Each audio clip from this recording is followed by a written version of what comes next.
Assalamualaikum warahmatullahi wabarakatuh. Pada video kali ini, saya akan sedikit menjelaskan tentang bagaimana cara untuk melakukan uji normalitas. Sebelumnya, apa sih uji normalitas itu? Uji normalitas adalah prosedur statistik yang digunakan untuk menguji apakah data dalam sebuah sampel mengikuti distribusi normal. Nah, tujuan uji normalitas ini sendiri adalah untuk menentukan apakah kita menggunakan statistik parametrik atau statistik non-parametrik. Untuk syarat-syarat uji normalitas sendiri adalah data yang akan kita uji itu adalah data numerik atau data murni. Misalnya, data nilai pengetahuan, data tinggi badan, data tekanan darah, data berat badan, dan lain sebagainya. Pokoknya data-data yang bersifat murni kayak gitu ya. Nah, di sini saya sudah memiliki soal dan data yang harus kita uji normalitasnya. Sebentar, kita buka soalnya. Nah, di sini udah ada soal. Sebuah penelitian dilakukan untuk menganalisis berat badan 15 orang. Berikut adalah data berat badan mereka. Nah, ini data berat badan 15 orang. Nah, ini data-datanya. Lalu, lakukan uji normalitas menggunakan metode Shapiro-Wilk untuk menentukan apakah data berat badan ini berdistribusi normal atau tidak. Nah, sekarang kita langsung saja ke SPSS untuk mengujinya. Kita masuk ke variable view. Untuk nama kita tulis hasil. Untuk type kita biarkan numerik. Untuk desimal kita ganti 0. Untuk label kita ganti berat badan karena kita akan menguji berat apa? Yang tadi berat badan, oke. Untuk yang measure ini kita pindah ke ini. Oke. Nah, setelah seperti ini semuanya, oke, setelah seperti ini kita ke lanjut data view. Nah, pindahkan data yang dibuat tadi di Excel. Tadi kan saya sebelumnya sudah membuat di Excel. Kita tinggal copy aja datanya nih, data berat badan siswa. Kita copy, pindahkan ke SPSS tadi. Nah, selanjutnya kita klik analysis, lalu descriptive statistik. Selanjutnya ke explore. Nah, ini berat badan ini dipindah ke dependent list. Kemudian klik plots. Kemudian klik normality. Selanjutnya continue. Lalu klik OK.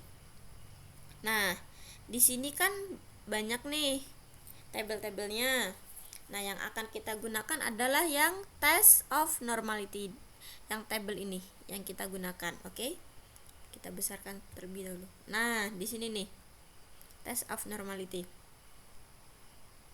Di dalam test of normality ini terdapat dua bagian. Nih, satu Kolmogorov-Smirnov dan yang satunya Shapiro-Wilk.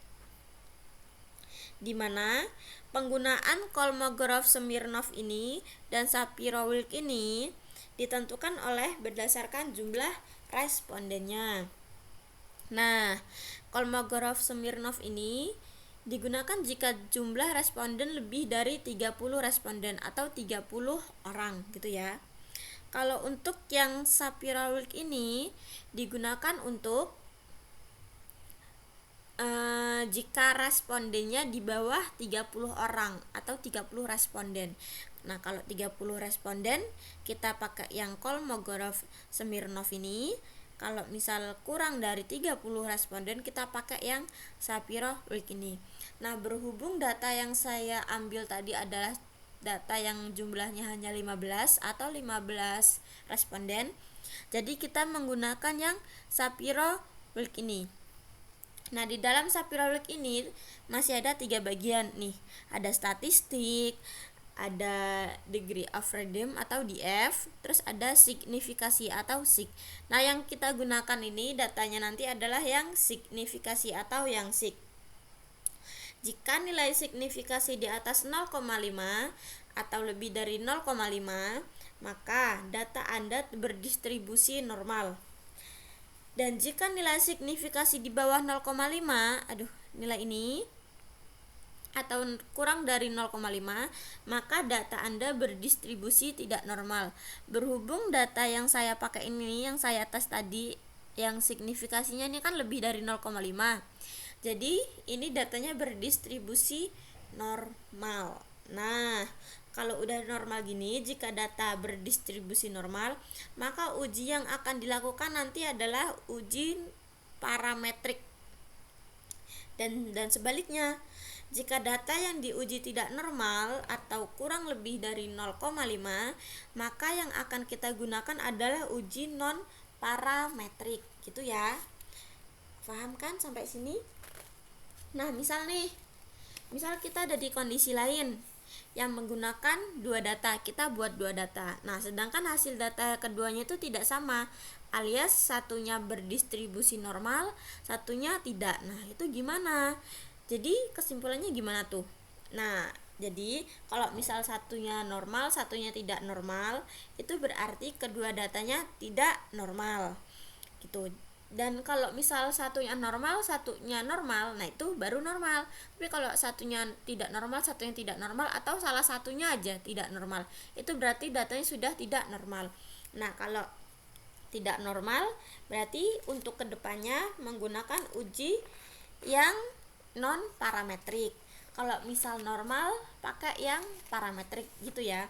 Jadi tadi yang kesimpulannya yang saya ambil dari soal ini tadi, distribusinya normal.